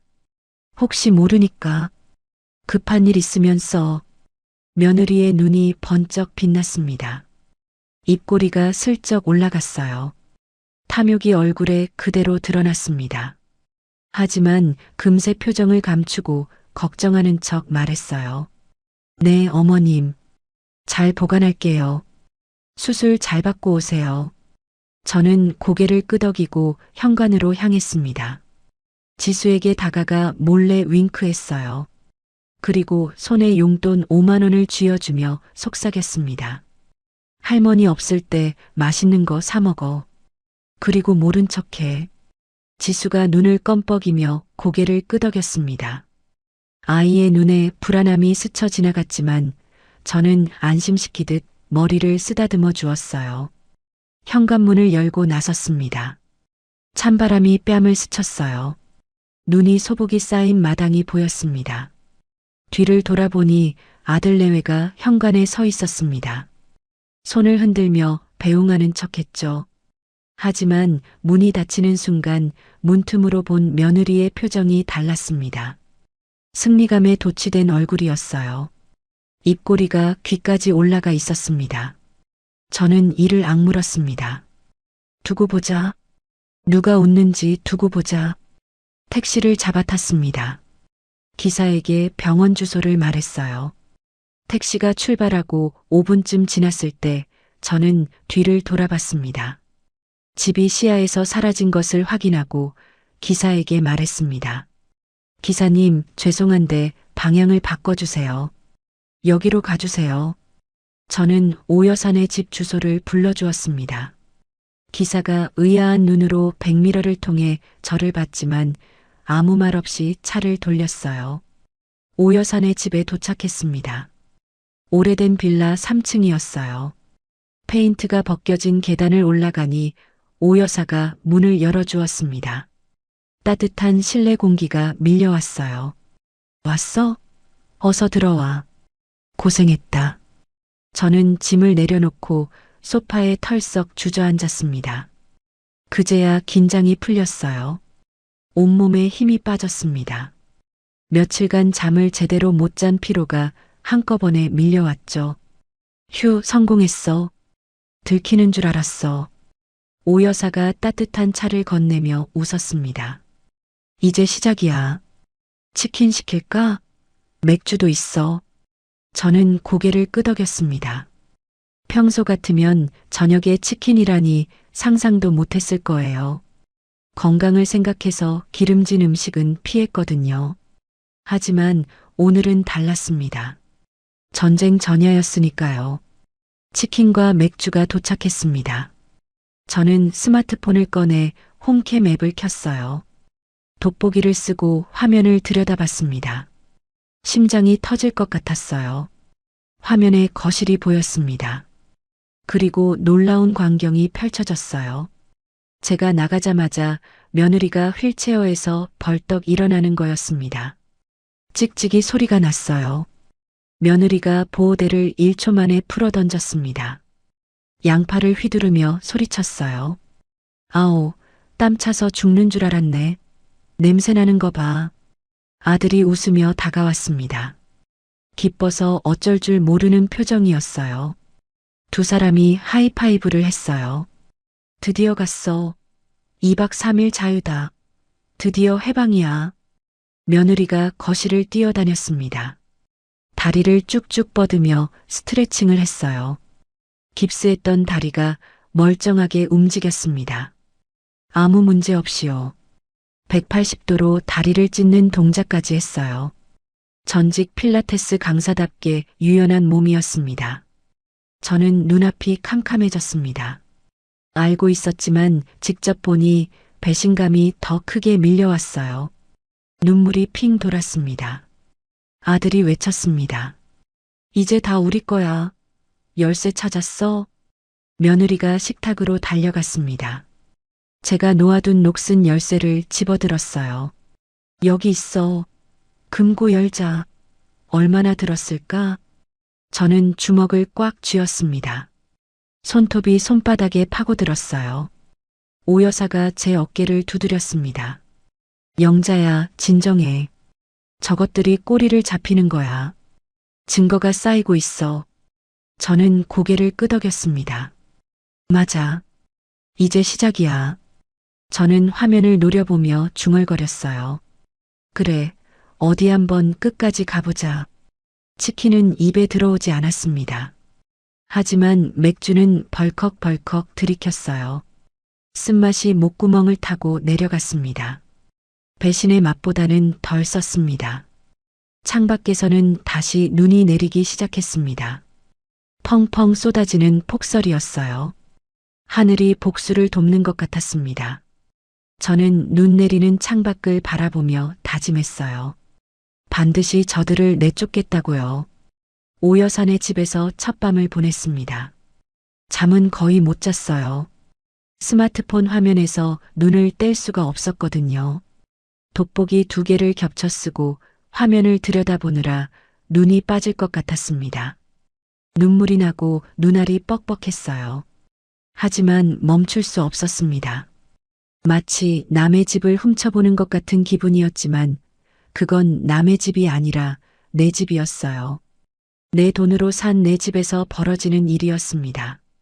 새벽 4시까지 화면을 지켜봤어요. 다음 날 아침 9시쯤이었어요. 화면 속에서 며느리가 거실로 나왔습니다. 잠옷 차림이었죠. 보송보송한 얼굴로 머리를 휘날리며 기지개를 켰어요. 환자 얼굴이 아니었습니다. 그리고 놀라운 일이 벌어졌어요. 며느리가 거실 바닥에 요가 매트를 펼쳤습니다. 그리고 필라테스 동작을 시작했어요. 저는 눈을 의심했습니다. 화면 속 며느리가 다리를 180도로 찢었어요. 양쪽으로 완벽하게 벌어졌습니다. 전직 필라테스 강사답게 유연한 몸이었죠. 그 다음엔 물구나무를 섰어요. 팔 힘으로 몸을 번쩍 들어 올리더니 다리를 하늘로 쭉 뻗었습니다. 고난도 동작이었어요. 골절 환자는커녕 일반인도 하기 힘든 자세였죠. 코브라 자세, 활 자세까지 척척 해냈습니다. 저는 이를 악물었습니다. 저 다리로 나를 부려먹었구나. 저 팔로 빨대 각도가 안 맞는다고 투덜댔구나. 저 몸으로 화장실 부축해달라고 굴욕을 줬구나. 70대 노모에게 다리를 주물러 달라고 했구나. 분노가 치밀어 올랐어요.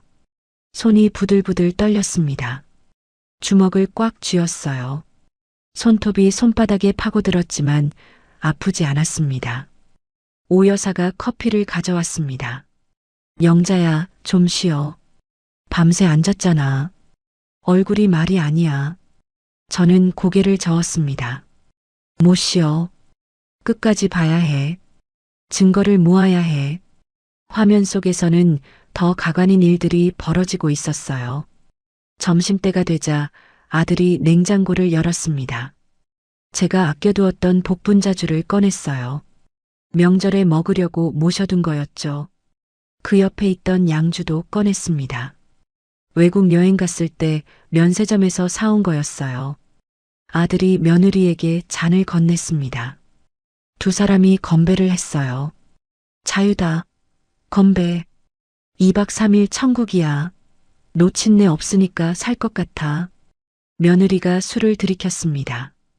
그리고 소파 위에서 펄쩍펄쩍 뛰었어요. 내 소파였습니다. 30년 넘게 앉았던 소파요. 안주 부스러기가 바닥에 떨어졌어요. 과자 봉지를 뜯어 마구 집어먹었습니다. 쓰레기를 치우지도 않았어요. 저는 속이 부글부글 끓었습니다. 이가 갈렸어요. 오후 3시쯤이었어요. 두 사람이 안방으로 들어갔습니다. 안방 카메라 화면으로 전환했어요. 화장대 구석에 숨겨둔 카메라가 또렷하게 방 안을 비추고 있었습니다. 며느리가 장롱문을 열었어요. 제 옷가지들을 꺼내 바닥에 집어던졌습니다. 카디건, 블라우스, 치마 하나하나 내던졌어요. 제가 아끼던 옷들이었습니다. 이 옷들 좀 봐. 늙은이 냄새나서 못 살겠네. 좀팽이 냄새야. 어머니 돌아가시면 이 집부터 싹 리모델링 하자. 아들이 맞장구 쳤습니다. 그래, 벽지도 다 뜯어내고 이 장롱도 버리고 완전히 새 집으로 바꾸자. 저는 숨이 막혔습니다. 돌아가시면이라고요? 내가 죽기를 바라는 거였어요. 내 자식이요. 내가 전 물려 키운 자식이요. 눈물이 볼을 타고 흘러내렸습니다.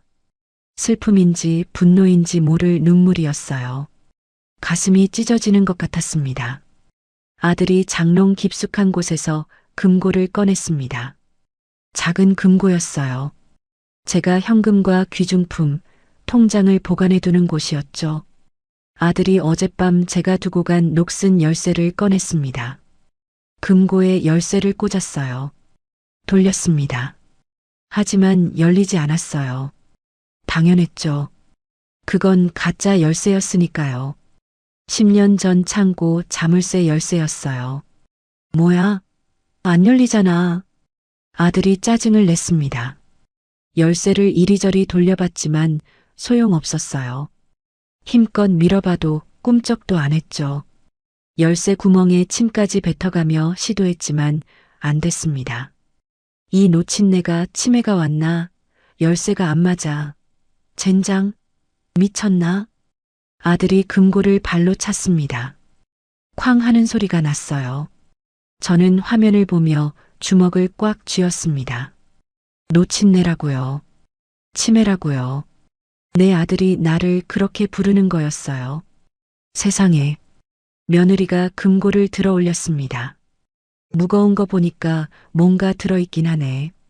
자물쇠 전문가 부를까? 딸 수 있을 거야. 아들이 고개를 저었습니다. 아니야, 의심받아. 그냥 어머니 인감 찾아서 위임장 만들자. 동사무소 직원은 대충 얼버무리면 돼. 딸이 데리러 왔다고 하면 되지. 노인네 서명 위조하는 거 어렵지도 않아. 저는 귀를 의심했습니다. 인감을 찾아서 위임장을 만든다고요? 사문서 위조였어요. 범죄를 모의하고 있는 거였습니다. 저는 떨리는 손으로 녹화 버튼을 눌렀어요. 빨간 불이 켜졌습니다. 화면 상단에 녹화 중이라는 표시가 떴어요. 이게 증거야. 오 여사가 옆에서 화면을 지켜보다 말했습니다. 영자야, 이거면 법적으로 꼼짝 못해. 빼박이야. 증거가 완벽해. 사문서 위조 모의까지 녹화됐어. 저는 고개를 끄덕였습니다. 목소리가 나오지 않았어요. 목이 메었거든요.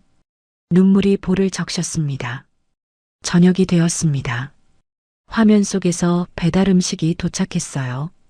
족발과 보쌈이었습니다. 비싼 음식이었죠.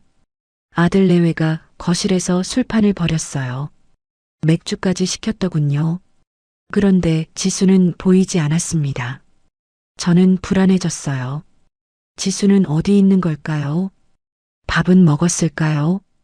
한참 뒤에 지수가 방에서 나왔습니다. 배가 고픈 듯 부엌을 기웃거렸어요. 하지만 아들 내외는 아이에게 관심이 없었습니다. 자기들끼리 술을 마시며 웃고 떠들었죠. 지수가 작은 목소리로 말했어요. 엄마, 나도 배고파. 며느리가 귀찮다는 듯 손을 저었습니다. 쳐다보지도 않았어요. 냉장고에서 아무거나 꺼내 먹어. 엄마 바빠. 지수가 냉장고를 열었습니다. 하지만 먹을 게 별로 없었어요. 어른들이 다 먹어치웠거든요. 아이가 라면 봉지를 꺼냈습니다. 끓이지도 못하고 그냥 부셔서 먹었어요. 방으로 돌아가는 지수의 뒷모습이 너무 작아 보였습니다. 잠시 후 방 안에서 흐느끼는 소리가 희미하게 들렸어요. 저는 가슴이 찢어지는 것 같았습니다. 내 손녀가 굶고 있는 거였어요. 생라면을 부셔 먹고 있는 거였어요. 부모가 족발에 맥주 마시는 동안요. 10살밖에 안 된 아이가요. 저는 스마트폰을 내려놓았습니다. 더 이상 볼 수가 없었어요. 눈물이 앞을 가렸습니다. 오 여사가 제 등을 토닥였어요. 영자야, 진정해. 이제 반격할 때야. 지수를 위해서라도 끝내야 해. 저는 눈물을 훔치고 고개를 들었습니다. 맞아요. 울고 있을 때가 아니었어요. 저는 오 여사를 바라봤습니다. 계약서 준비됐어? 오 여사가 고개를 끄덕였습니다. 가방에서 서류 봉투를 꺼냈어요. 미리 준비해둔 가짜 서류들이었습니다. 부동산 매매 계약서와 전 재산 사회 환원 약정서였어요. 물론 진짜가 아니었습니다. 법적 효력이 없는 서류였죠. 아들 내외를 겁주기 위한 소품이었어요. 여기 도장 찍어. 날짜는 어제로 해놨어. 그럴듯하게 만들었지? 저는 서류를 살펴봤습니다. 글씨가 흐릿하게 보였지만 내용은 알 수 있었어요. 집을 사회복지재단에 기부한다는 내용이었습니다. 저는 가방에서 도장을 꺼내 쾅 찍었어요. 손에 힘이 들어갔습니다. 빨간 인주가 선명하게 찍혔어요.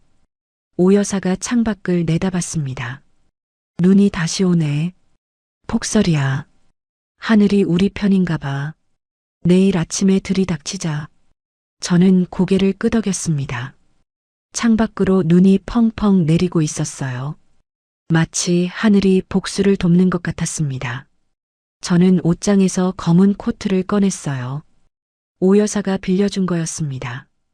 그리고 선글라스를 챙겼어요. 큰 선글라스였습니다. 수술받고 온 척하려면 눈을 가려야 했거든요. 목에는 목도리도 둘렀습니다. 비장한 차림이었어요. 내일 몇 시에 갈까? 오 여사가 물었습니다. 점심때쯤. 난 12시. 저들이 한창 놀고 있을 때 들이닥치자. 저는 비장한 각오를 다졌습니다. 주먹을 꽉 쥐었어요. 내일이면 모든 게 끝나는 거였습니다. 밤 11시가 넘었습니다. 저는 마지막으로 홈캠 화면을 확인했어요. 거실에서 아들 내외가 노래방 기계를 틀어놓고 있었습니다. 언제 가져왔는지 모를 기계였어요. 트로트 노래가 흘러나왔습니다. 며느리가 마이크를 들고 춤을 추며 노래를 불렀어요. 목청껏 소리를 질렀습니다. 아들도 박수를 치며 같이 놀았죠. 두 사람이 번갈아 노래를 부르고 소파에서 뛰어다녔어요. 소파 구석에는 벗어 던진 보호대가 처박혀 있었습니다. 쓰레기처럼요.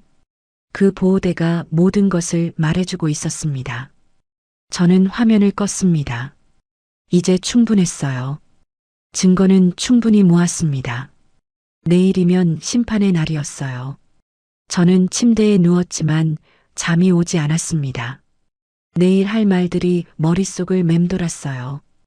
어떤 표정을 지어야 할지, 어떤 목소리로 말해야 할지 생각했습니다.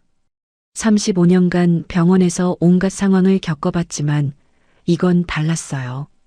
상대가 남이 아니라 내 자식이었으니까요. 창밖에서는 눈보라가 거세게 몰아치고 있었습니다. 바람소리가 창문을 흔들었어요. 폭풍 전야의 고요함 같은 밤이었습니다. 저는 눈을 감고 심호흡을 했어요. 마음을 단단히 먹어야 했습니다. 70내년 인생에서 가장 힘든 싸움이 될 테니까요. 하지만 지지 않을 겁니다. 반드시 이길 거예요. 내 집과 내 인생은 내가 지킬 거예요. 그리고 지수도요. 다음 날 낮 12시였습니다. 저는 오 여사와 함께 택시에서 내렸어요. 검은 코트를 입고 큰 선글라스를 썼습니다. 마치 영화 속 주인공 같았죠. 손에는 서류 봉투와 스마트폰을 꽉 쥐고 있었어요. 심장이 터질 것 같았습니다. 콩닥콩닥 소리가 귀까지 들렸어요. 하지만 물러설 수 없었습니다. 70내년 인생 최대의 결전이었으니까요. 오 여사가 제 팔을 잡았어요. 무언의 응원이었습니다. 눈이 소복이 쌓인 마당을 지나 현관문 앞에 섰습니다. 발이 눈에 푹푹 빠졌어요. 저는 깊이 숨을 들이쉬고 초인종을 눌렀습니다. 딩동.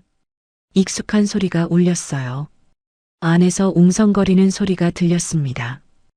허둥지둥 뛰어다니는 발소리, 무언가 치우는 소리. 저는 입꼬리를 올렸어요. 예상대로였습니다. 잠시 후 문이 열렸습니다. 아들이 문틈으로 얼굴을 내밀었어요. 저를 보더니 눈이 휘둥그레졌습니다. 얼굴이 하얗게 질렸어요. 어머니, 벌써 오셨어요? 오늘 퇴원이에요? 저는 대답하지 않고 문을 밀치고 들어갔습니다. 거실은 난장판이었어요. 과자 봉지, 맥주캔, 족발 포장지가 바닥에 널브러져 있었습니다.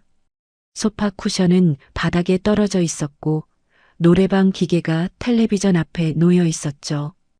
유리 테이블 위에는 술병이 줄지어 서 있었어요. 재떨이에는 담배꽁초가 수북했습니다.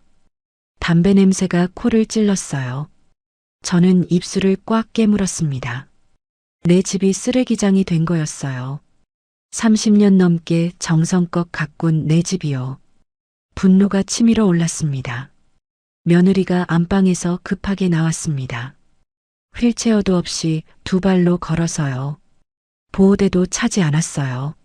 머리는 헝클어져 있었고 얼굴에 화장기가 없었습니다.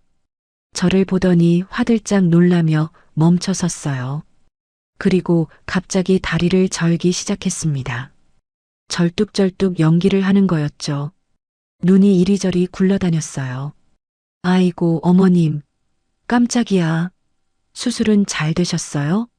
저는 선글라스를 천천히 벗었습니다. 차가운 눈빛으로 며느리를 바라봤어요. 다리 왜 저러? 아까는 멀쩡히 걷던데. 며느리의 얼굴이 하얗게 질렸습니다. 입술이 파르르 떨렸어요. 손가락도 떨리고 있었습니다. 그게 오래 누워있다 일어나서. 저는 손을 들어 말을 끊었습니다. 그리고 스마트폰을 꺼냈어요. 화면을 켜서 며느리에게 들이밀었습니다. 어제 녹화한 영상이었어요. 며느리가 거실에서 필라테스를 하는 장면이 재생됐습니다. 다리를 180도로 찢고 물구나무를 서는 모습이요. 코브라 자세, 활 자세까지 완벽하게 해내는 장면이었습니다. 며느리의 눈이 커졌습니다. 입이 벌어졌어요. 완전히 얼어붙은 표정이었습니다. 얼굴에서 핏기가 싹 빠졌어요. 이게 뭐예요?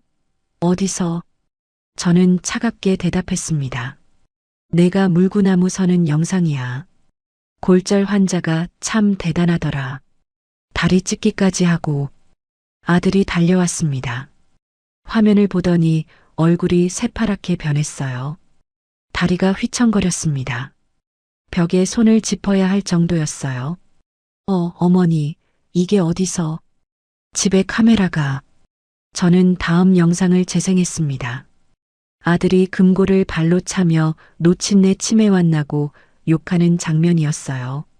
화면 속 아들이 침까지 뱉으며 욕설을 퍼붓고 있었습니다.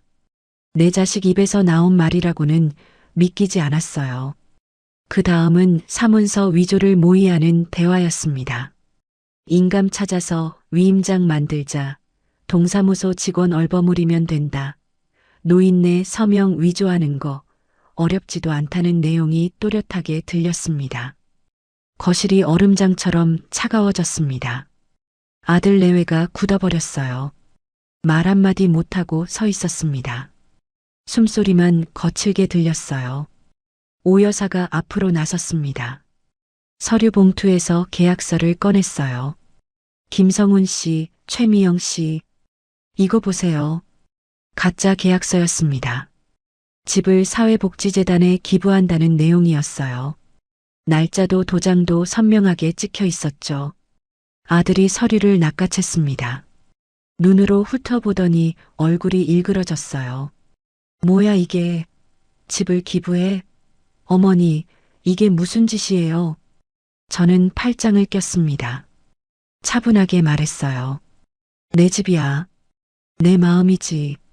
너희 같은 페르나한테 한 푼도 안 물려줄 거야. 며느리가 갑자기 울음을 터뜨렸습니다. 바닥에 주저앉아 통곡하기 시작했어요. 머리를 쥐어뜯으며 울었습니다. 어머님 잘못했어요. 제발 용서해 주세요. 저희가 너무 힘들어서 그랬어요. 뻔한 연기였습니다. 눈물은 나는데 눈가가 빨개지지 않았어요. 콧물도 나지 않았죠. 35년간 수많은 환자의 진짜 눈물을 봐온 저였습니다. 가짜인 건 한눈에 알 수 있었어요. 아들도 무릎을 꿇었습니다. 손을 모으고 빌었어요. 어머니, 제발이요. 사업이 망해서 그랬어요. 사채업자들한테 협박받고 있어요. 살려주세요. 저는 냉정하게 대답했습니다. 그래서 어미를 속이고 재산을 털려고 했어? 가짜 깁스까지 하고 나를 부려먹으면서 새벽에 불러내고 다리 주무르게 하고 화장실까지 부축하게 하면서 아들이 고개를 떨궜습니다. 할 말이 없는 거였어요. 그때 방문이 열리고 지수가 나왔습니다. 아이의 눈이 빨갛게 충혈되어 있었어요. 볼에 눈물 자국이 있었습니다. 울었던 게 분명했어요. 옷도 이틀째 같은 옷이었습니다. 머리도 감지 못한 것 같았어요. 지수가 저에게 달려왔습니다. 작은 몸이 저에게 와락 안겼어요. 맨발이었습니다. 할머니, 지수가 제 품에서 엉엉 울었습니다. 작은 어깨가 들썩였어요. 뼈만 앙상하게 남은 것 같았습니다. 할머니, 무서웠어요. 엄마 아빠가 싸우고 나한테 밥도 안 줬어요. 라면만 먹었어요. 저는 지수의 머리를 쓰다듬었습니다. 눈물이 핑 돌았지만 꾹 참았어요. 지금 울면 안 됐습니다. 아직 끝나지 않았으니까요. 저는 지수를 아는 채로 아들 내외를 바라봤습니다. 너희가 저지른 짓 다 알아. 가짜 깁스로 나를 속이고 내 집에서 파티를 벌이고 내 손녀를 굶겼어. 금고를 털려고 했고 사문서 위조까지 모의했어. 이게 자식이 할 짓이야? 아들이 고개를 들었습니다. 눈에 눈물이 고여 있었어요. 하지만 저는 흔들리지 않았습니다. 저 영상 경찰에 넘기면 너희 둘 다 감옥 가. 사기 미수의 사문서 위조 모의야. 알아? 며느리가 비명을 질렀습니다. 안 돼요. 제발요. 저희 3개월 된 뱃속 아이도 있어요. 저는 눈을 크게 떴습니다. 임신이라고요? 처음 듣는 소리였어요. 뭐, 임신했어? 며느리가 고개를 끄덕였습니다. 배를 감싸주며 울먹였어요. 3개월이에요. 어머님께 말씀드리려고 했는데 타이밍을 못 잡았어요. 저는 복잡한 심정이었습니다. 둘째 손주라니. 하지만 그게 면죄부가 될 순 없었어요. 임신했다고 모든 게 용서되는 건 아니었습니다. 오 여사가 제 어깨를 툭 쳤습니다. 계획대로 가라는 눈짓이었어요. 저는 깊이 숨을 쉬고 말했습니다. 경찰에 신고하는 건 보류할게. 하지만 조건이 있어. 아들 내외가 고개를 들었습니다. 절망에 빠졌던 눈에 희망이 번뜩였어요. 마치 물에 빠진 사람이 동아줄을 잡은 것 같았죠.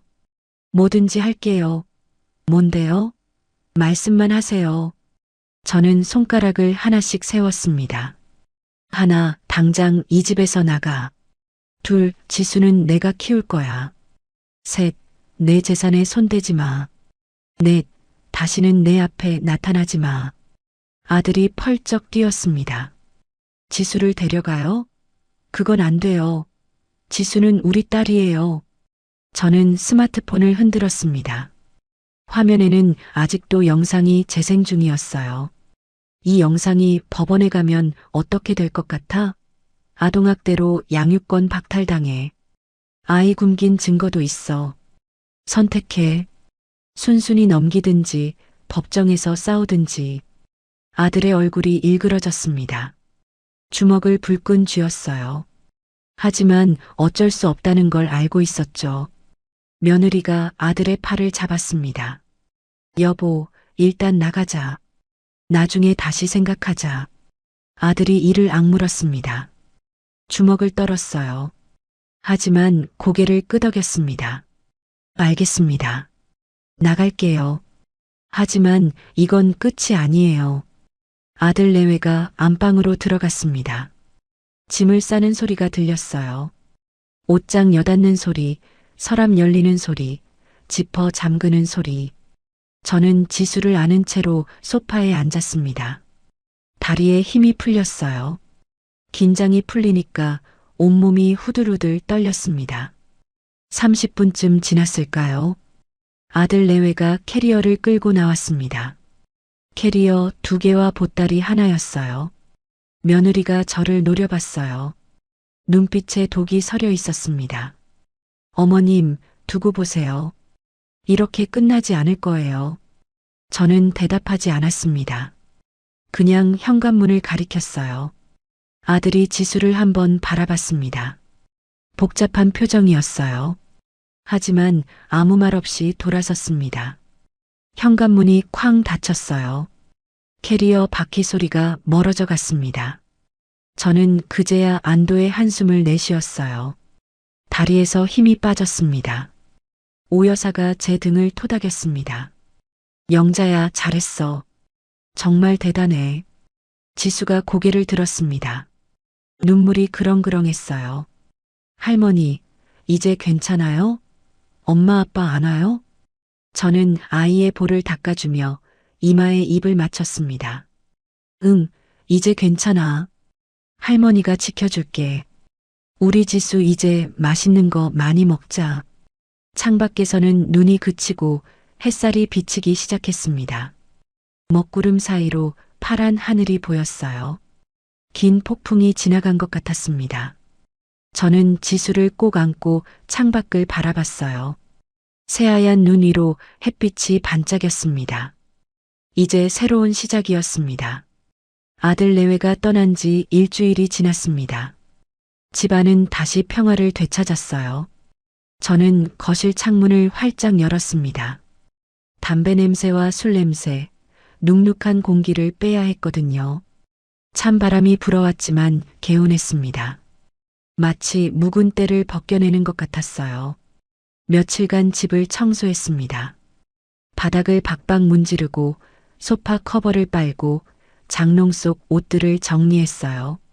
며느리가 바닥에 던졌던 제 옷들도 다시 개켜서 넣었습니다. 노래방 기계는 중고로 팔아버렸어요. 그 돈으로 지수에게 새 옷을 사줬습니다. 지수는 조금씩 밝아지고 있었습니다. 처음 며칠은 방에서 나오지 않았어요. 부모가 떠난 충격이 컸던 거죠. 밥도 잘 안 먹고 멍하니 천장만 바라봤습니다. 악몽을 꾸는지 한밤중에 울기도 했어요. 저는 아이 곁에서 등을 토닥여주며 밤을 새웠습니다. 하지만 제가 맛있는 음식을 해주고 함께 텔레비전을 보고 옛날 이야기를 들려주면서 아이의 표정이 풀렸어요. 웃음이 조금씩 돌아왔습니다. 학교에도 다시 다니기 시작했어요. 그날 저녁 저는 지수와 함께 식탁에 앉았어요. 아이가 좋아하는 돈가스를 튀겼습니다. 바삭바삭한 튀김 소리가 집안에 울려 퍼졌죠. 노릇노릇하게 튀겨진 돈가스에서 고소한 냄새가 났어요. 지수가 눈을 반짝이며 말했습니다. 할머니, 돈가스 진짜 맛있어요. 엄마는 한 번도 안 해줬는데. 저는 가슴이 뭉클했습니다. 10살짜리 아이가 돈가스 하나에 이렇게 좋아하다니요. 그동안 얼마나 사랑을 못 받았는지, 제대로 된 음식을 못 먹었는지 알 수 있었어요. 저는 지수의 머리를 쓰다듬었습니다. 부드러운 머리카락이 손끝에 느껴졌어요. 지수야, 앞으로 할머니가 맛있는 거 많이 해줄게. 뭐 먹고 싶어? 지수가 손가락을 꼽았어요. 눈이 초롱초롱 빛났습니다. 떡볶이요. 치킨이요. 피자요. 아, 그리고 할머니가 끓여주시는 된장찌개요. 저는 웃음이 났습니다. 아이다운 모습이 돌아온 거였어요. 그날 밤 지수는 제 방에서 함께 잤습니다. 아이가 제 팔을 베개 삼아 새근새근 잠들었어요. 작은 숨소리가 규칙적으로 들렸습니다. 따뜻한 체온이 전해졌어요. 저는 천장을 바라보며 생각했죠. 이 아이를 지켜야 해. 무슨 일이 있어도. 열흘쯤 지났을 때였습니다. 우편함에 두꺼운 봉투가 들어 있었어요. 재개발 보상 관련 서류였습니다. 저는 돋보기 2개를 겹쳐 쓰고 서류를 읽어봤어요. 보상금은 18억 원이었습니다. 예상보다 조금 적었지만 충분했어요. 저는 서류를 가슴에 꼭 안았습니다. 남편과 함께 일군 이 집이 드디어 결실을 맺는 거였어요. 오 여사가 찾아왔습니다. 따뜻한 커피를 내려 마시며 이야기를 나눴어요. 창밖으로 눈 녹은 물이 졸졸 흘러가는 게 보였습니다. 영자야, 보상금 어떻게 할 거야? 계획 있어? 저는 미리 생각해둔 계획을 말했습니다. 일단 지수 교육비로 5억 따로 빼놓을 거야. 대학까지 보내려면 그 정도는 있어야지. 유학 가고 싶다면 보내줄 수도 있고, 그리고 나머지는 좋은 아파트 사서 지수랑 같이 살 거야. 오 여사가 고개를 끄덕였어요. 잘 생각했어. 지수 생각 많이 하는구나. 그런데 성훈이한테는? 저는 한숨을 쉬었습니다.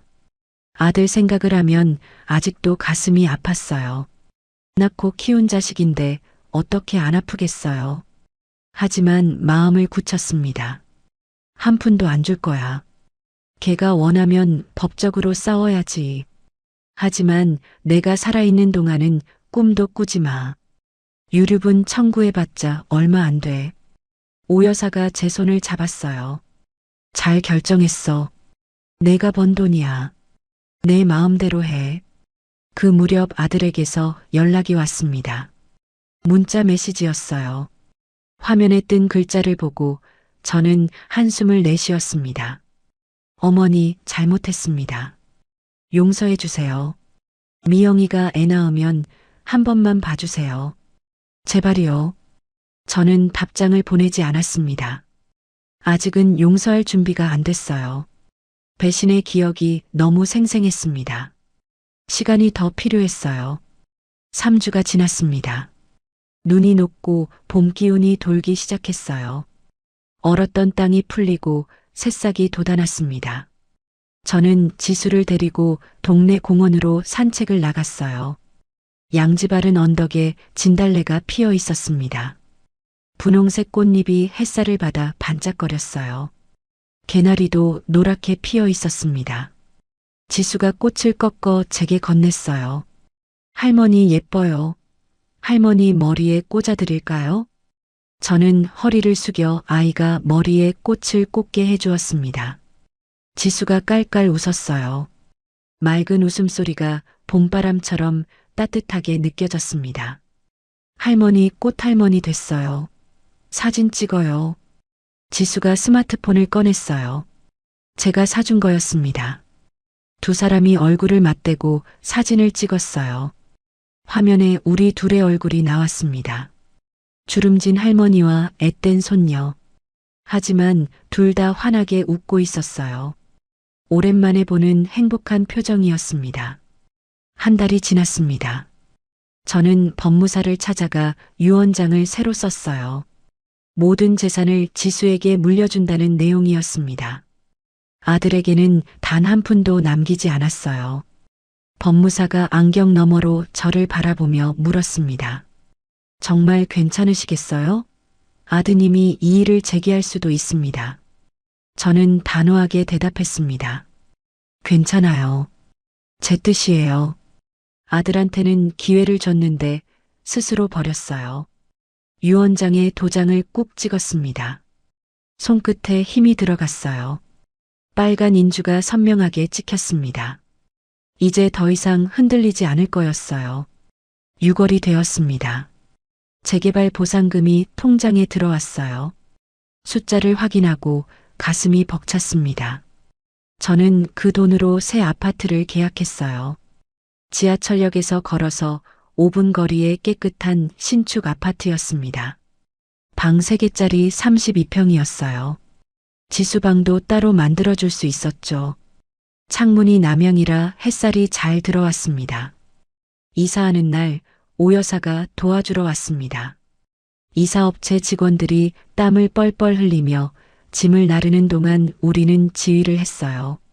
무거운 장롱, 냉장고, 침대가 새 집으로 옮겨졌습니다. 오 여사가 이마에 땀을 훔치며 말했습니다. 영자야, 새 출발이다. 진심으로 축하해. 저는 빈 거실을 둘러봤습니다. 하얀 벽, 깨끗한 바닥, 햇살이 쏟아지는 큰 창문. 베란다 너머로 푸른 하늘이 시원하게 펼쳐져 있었어요. 새 시작이었습니다. 지수가 뛰어다니며 소리쳤어요. 와, 내 방이다. 할머니, 여기 진짜 내 방이에요? 저는 웃으며 고개를 끄덕였어요. 그래, 지수 방이야. 원하는 대로 예쁘게 꾸미자. 벽에 그림도 붙이고 책장도 놓자. 그날 저녁 새 집에서 첫 식사를 했습니다. 배달 음식을 시켰어요. 짜장면과 탕수육이었습니다. 새집 거실 바닥에 돗자리를 깔고 앉았어요. 지수가 짜장면을 후루룩 먹으며 말했습니다. 할머니, 나 여기 살면서 공부 열심히 할게요. 커서 돈 많이 벌어서 할머니 모실게요. 진짜예요. 저는 눈물이 핑 돌았습니다. 고개를 돌려 눈물을 훔쳤어요. 이 아이가 있어서 다행이라고 생각했습니다. 70내년 인생에서 가장 감사한 순간이었어요. 8월 어느 날이었습니다. 아들에게서 다시 연락이 왔어요. 이번에는 전화였습니다. 저는 한참을 망설이다가 받았어요. 어머니, 아들의 목소리가 갈라져 있었습니다. 울먹이는 것 같았어요. 미영이가 아들을 낳았어요. 건강해요. 어머니 손주예요. 저는 가슴이 콩닥거렸습니다. 둘째 손주라니. 하지만 냉정하게 물었어요. 그래서 한 번만 봐주시면 안 될까요? 제발이요. 엄마 없이 크면 안 되잖아요. 저는 깊이 한숨을 쉬었습니다. 창밖을 바라봤어요. 여름 햇살이 눈부시게 빛나고 있었습니다. 매미 소리가 요란했어요. 생각해 볼게. 전화를 끊고 저는 오랫동안 창밖을 바라봤습니다. 용서할 수 있을까요? 아직은 모르겠어요. 하지만 언젠가는 가능할지도 모르겠습니다. 시간이 약이라고 하니까요. 지수가 방에서 나왔습니다. 제 옆에 앉아 팔짱을 꼈어요. 할머니, 뭐해요? 무슨 생각해요? 저는 아이의 머리를 쓰다듬었습니다. 아무것도 안 해. 그냥 우리 지수랑 행복하게 살 생각. 지수가 제 품에 파고들었어요. 작은 체온이 따뜻하게 전해졌습니다. 저는 아이를 꼭 안았어요. 가슴이 뭉클했습니다. 창밖에서는 매미 소리가 요란하게 울렸습니다. 여름이 한창이었어요. 저는 눈을 감았습니다. 74살, 아직 늦지 않았어요. 손녀와 함께라면 100살까지도 살 수 있을 것 같았습니다. 이제 두려울 것이 없었어요. 지수야, 할머니가 지켜줄게. 영원히. 그것이 제 대답이었습니다. 누가 뭐래도 무슨 일이 있어도 이 아이를 지키겠다는 다짐이요. 아들은 저를 배신했지만 손녀는 제게 삶의 이유를 주었습니다. 그게 제 남은 인생의 이유였어요. 지수가 고개를 들어 저를 바라봤습니다. 까만 눈동자가 반짝거렸어요. 할머니 사랑해요. 저는 미소를 지었습니다. 눈가에 주름이 잡혔지만 행복한 주름이었어요. 웃을 수 있어서 감사했습니다. 나도 사랑해, 우리 지수. 창밖으로 노을이 물들고 있었습니다. 빨간색, 주황색, 분홍색이 하늘을 물들였어요. 아름다운 저녁이었습니다. 저는 지수의 손을 잡고 베란다로 나갔어요. 두 사람이 나란히 서서 노을을 바라봤습니다. 새로운 시작이었어요. 아픔은 있었지만 그만큼 더 단단해졌습니다. 앞으로 어떤 일이 생겨도 이겨낼 수 있을 것 같았어요. 지수가 있으니까요. 저는 손녀의 손을 꼭 잡았습니다.